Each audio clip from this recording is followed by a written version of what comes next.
The spring 2025 season was defined by one thing: vitality. They won every single significant trophy as well as the major, cementing themselves in the history books with a modern day NIP-esque run streak of maps won. Best of threes won. The major lost to Legacy. Very, very funny in a best of one. But the fall 2025 season will be defined by the exact opposite: true competition at the top level.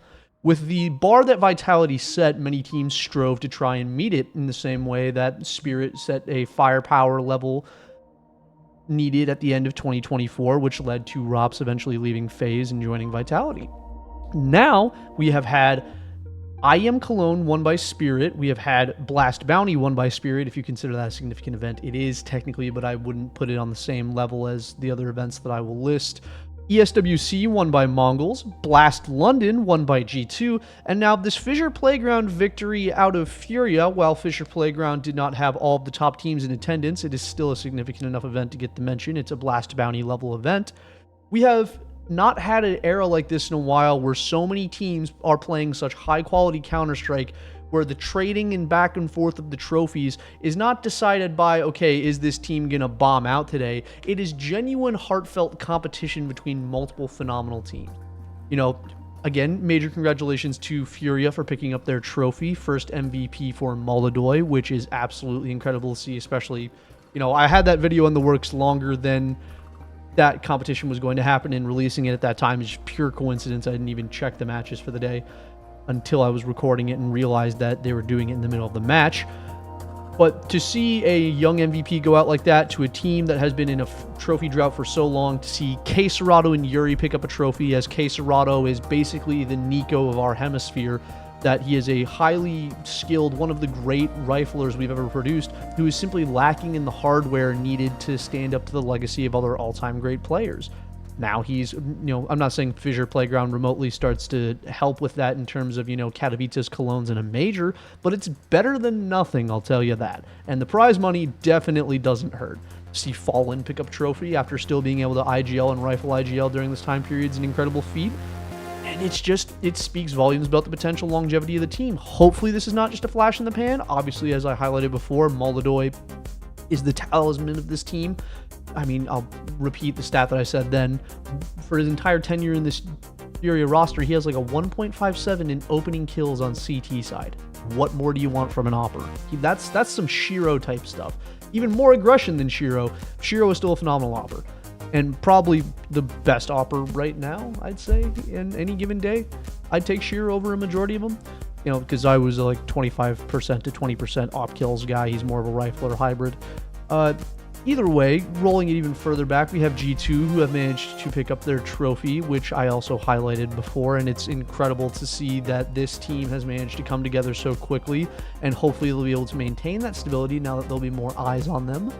Having Spirit, hopefully now, we don't know where Spirit's going to go. Obviously, Donk and Shiro are Donk and Shiro. They're one of the best rifle op duos in the world, if not arguably the best rifle and op duo in the world.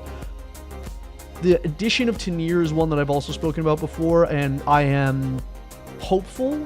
Tanir is a very bright player and a very promising player, but it is still the move of the removal of Magix in the bringing in of Zwei that is still leaving a lot of us questioning our ability to hold them as a truly elite team.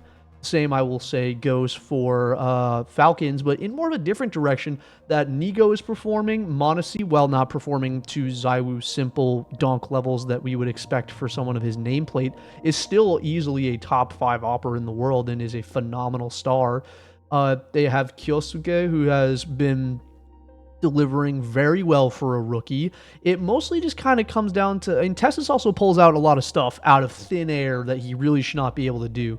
The problem is that the calls sometimes look rather one-dimensional, and the team seems to really fall apart in just these key moments. And, someone else, I think it was Phi collected a good group of them. They just have this iconic ability, seemingly inherited from the former G2 times. I'm not going to point fingers, to just lose these unlosable situations. And despite, at Fissure, they were some of the highest performing players in the entire event, they didn't make the finals. which does not bode well for a event that excluded a majority of the top competition. You know, there was no Vitality, there was no Mouse, there was no Spirit, I think. Let me just double check to make sure that I'm not talking completely out of my butt. There was no Mouse, there was no Spirit, there was no Vitality, there was Mongols, who are arguably up there with, you know, Furia, as now Furia being a contender for a little bit now, playing very good games against both Spirit and Mouse historically. The fact that Falcons did not make the grand finals in this does not bode well, as that I would say there are 5 teams that I would say are easily better than them. And for the amount of effort that has been put into this roster financially and behind the scenes to bring together a constellation of players that they think can succeed, you know, we expect more out of the m0NESY and NiKo duo, and they're delivering. So there's something going on systemically with the team, be it the coaching, the calling, the something is just not clicking for this team. And it's a shame to see, because they seemingly have all the right pieces. I don't know that a switch in in-game leading would truly do anything different, but I don't know who they could bring in at this point. Maybe, I don't know, fuck it, give Glaive a chance. Who knows? You know, Kerrigan retires and goes to Falcons to get one last bag. I don't know. But it's a really competitive top 5, and I cannot think of a time previously where we had, you know, if I just go over to the Valve rankings or the HLTV top rankings right now, you know, Vitality are capable of winning trophies. Mongols are capable of winning trophies. Spirit is capable of winning trophies. Mouse exists. Furia is capable of winning trophies. G2 is capable of winning trophies. That is the top 6 teams in the world with one little brother type figure. And outside that, Falcons are nothing to sneeze at. Aurora can still show up and rip heads on any given day, but I do believe that they lack the endurance to truly be a top team. You have Na'Vi, who I still think need one more change in order to be truly competitive again, but they're still hanging in there and even picked up a minor trophy over at the same time that Fissure was going on. Outside that, you have a resurgent Pain Gaming, whom they had their Cinderella run at the major. I don't believe that they are trophy contenders at this time. Snow is having a really rough run of form, and before I considered him uncuttable, but that may be changed in the future. You have FaZe, who are hopefully making some changes, but I've expressed before that I don't believe that they'll have the firepower to contend for trophies, but they're a solid gatekeeper of the top 10. And hopefully if Liquid is able to bring in a Liege or bring in some additional changes for Ultimate, they could see more aggression added to the squad to support their lurkers in NAF, and, you know, give Nerds someone to go in after, because they have some truly great rifle talent. It's just how I don't understand how they're not putting it together, but it's, you know, whole other can of beans. Outside of that, that's a really competitive top 10, I would say, outside of Aurora and Pain. That is a absurdly competitive top 10. And we don't even have all the teams at this most recent event.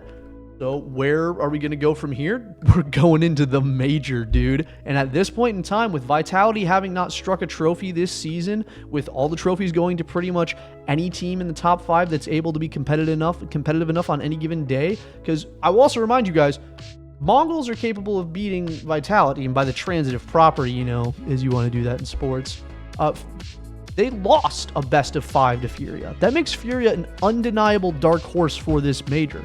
It also means that this major can truly be anyone's game, and I'm hopeful that if we can see a majority of these teams make their way through the stages and make it to top 8, we'll have a phenomenally competitive major to enjoy. I just really wanted to talk about how great this season is, because, you know, looking back, there have been some seasons I most notably think of, like the Vitality season last season, where we had teams that we put up there, such as, you know, Falcons potentially during their short stint of trophy pickups, Mongols as an underdog, but we didn't truly believe they would bloom until the major, till they made that next step.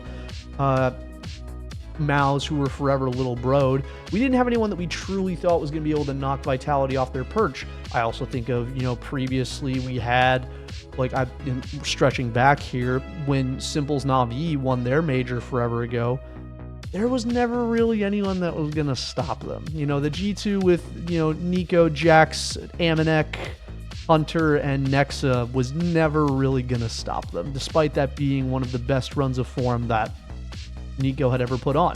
Think back to the Paris major, all the teams that were in the top 8 for that. I would say that's not nearly as competitive as the teams we could potentially see come through to a major playoffs this time around, and it has never been a more exciting time to watch CS, and I hope you're enjoying it because times like this don't come around often. Either way, have a great rest of your day, everyone. I've been CJ. This is Revival Week number 4, and I'll see you tomorrow.